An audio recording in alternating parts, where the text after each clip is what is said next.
Misalnya, dari 100 orang tadi, sebanyak 90 orang benar-benar membaca mojok setiap hari. Maka saya tuliskan kesimpulan dari hasil riset bahwa 9 dari 10 orang Indonesia membaca mojok setiap hari. Meski terlihat benar, tapi ini enggak memenuhi kaidah statistik. Pertama, sampelnya terlalu sedikit. Kedua, sampelnya enggak heterogen dan enggak mewakili seluruh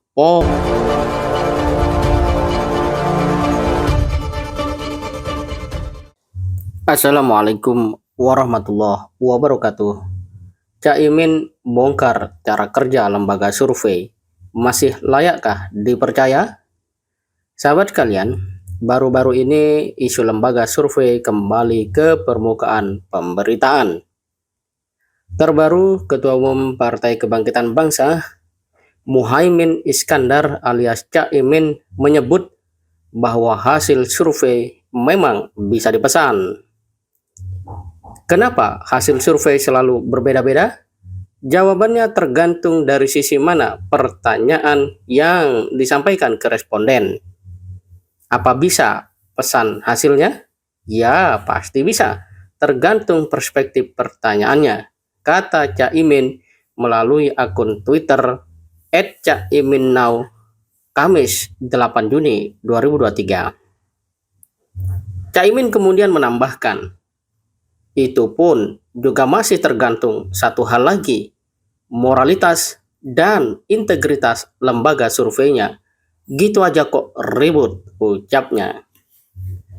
Dalam kata yang lain, sahabat sekalian, ungkapan itu yang disebutkan oleh Caimin seakan membuka mata publik bahwa data itu bukan sebatas fakta, bahkan data bisa direkayasa alias dipesan. Satu hal yang akan menjadikan apakah data itu apa adanya ataukah hasil pesanan tinggal pada moralitas dan integritas lembaga surveinya. Kalau bagus dari sisi integritas dan moralitas, data mungkin betul apa adanya alias jujur. Tetapi kalau kemudian bobrok, data akan jauh dari yang sebenarnya, yang Rocky Gerung kemudian menyimpulkan bahwa bisa jadi lembaga survei itu melakukan tipu-tipu. Ya, Rocky Gerung sempat dikabarkan oleh media bahwa lembaga survei melakukan tipu-tipu, ya, dan itu juga sudah direspon oleh pendiri lembaga survei Saiful Mujani Research and Consulting SMRC, Saiful Mujani, ya, atas kritik ataupun ucapan yang disampaikan oleh Rocky Gerung bahwa hasil survei itu tipu-tipu. Sahabat sekalian, Burhanuddin Muhtadi juga melakukan respon yang sama dan dia mengatakan bahwa kalau lembaga-lembaga survei itu tipu-tipu seperti kata Rocky, tidak mungkin partai-partai, lembaga-lembaga internasional, dan lain-lain meminta survei ke kami, kata Burhanuddin di akun Twitter @burhanmuhtadi Rabu 7 Juni. Sahabat sekalian, dalam hal ini berarti ada sebuah, katakanlah, beda pandangan kaitan dengan kerja lembaga survei. Ada yang menilai bahwa lembaga survei bekerja secara kurang mengikuti aspek-aspek integritas dan moralitas, tapi pada saat yang sama pegiat di lembaga survei mengatakan bahwa mereka adalah sosok-sosok yang bekerja secara profesional. Mana yang kemudian bisa kita pilih? Jawaban yang mendekatkan kita pada satu pilihan yang tepat, tentu saja kita harus gemar membaca, gemar melihat, menganalisis. Karena bagaimanapun survei selalu hadir, terutama jelang tahun-tahun pemilu, menjelang pilpres, dan sudah waktunya kita sebagai rakyat semakin mengerti tentang pentingnya memahami bagaimana kerja lembaga survei itu. Yang pasti kedua belah pihak memiliki argumen masing-masing. Akan tetapi sahabat sekalian, kita bisa baca satu artikel dari mojok.co yang mengatakan bahwa memang bisa, ya. Artinya ada teknik untuk berbohong pakai data statistik biar tampak lebih ilmiah. Ini bisa sahabat kalian cek di link mojok.co yang judulnya 3 teknik berbohong pakai data statistik biar tampak lebih ilmiah.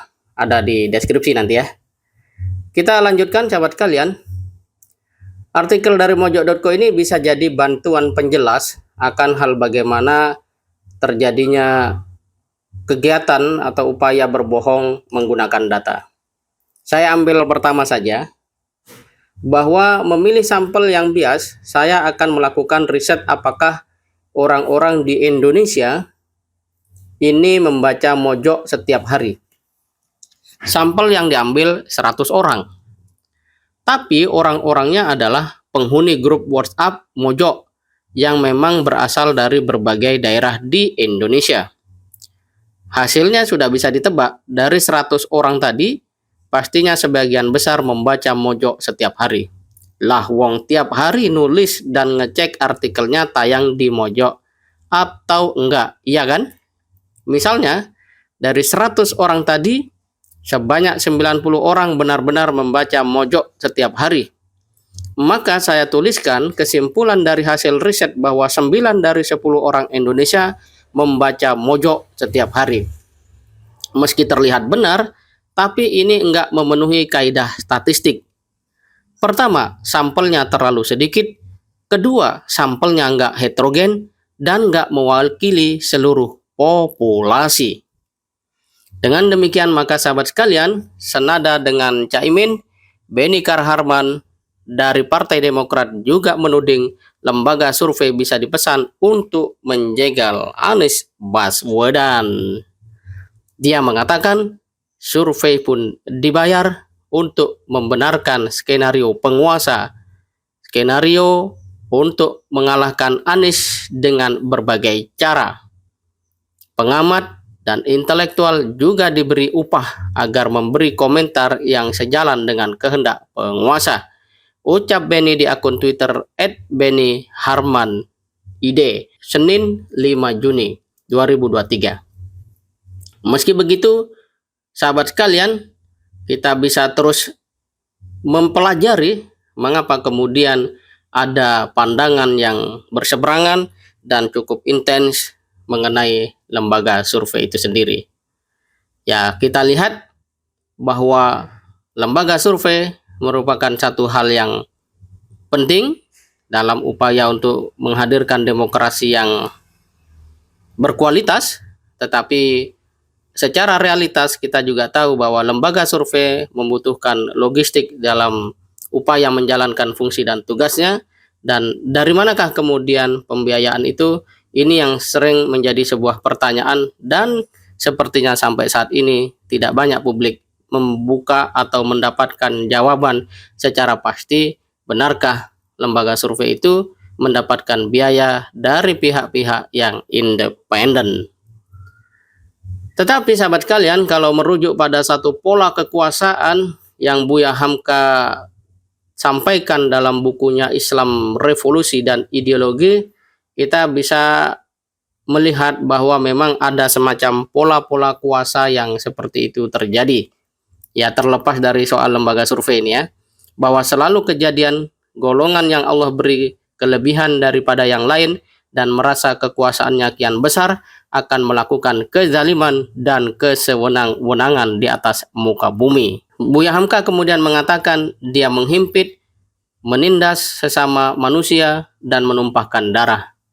Nah, pertanyaannya adalah, mungkinkah lembaga survei yang sekarang juga terperosok pada pola semacam itu?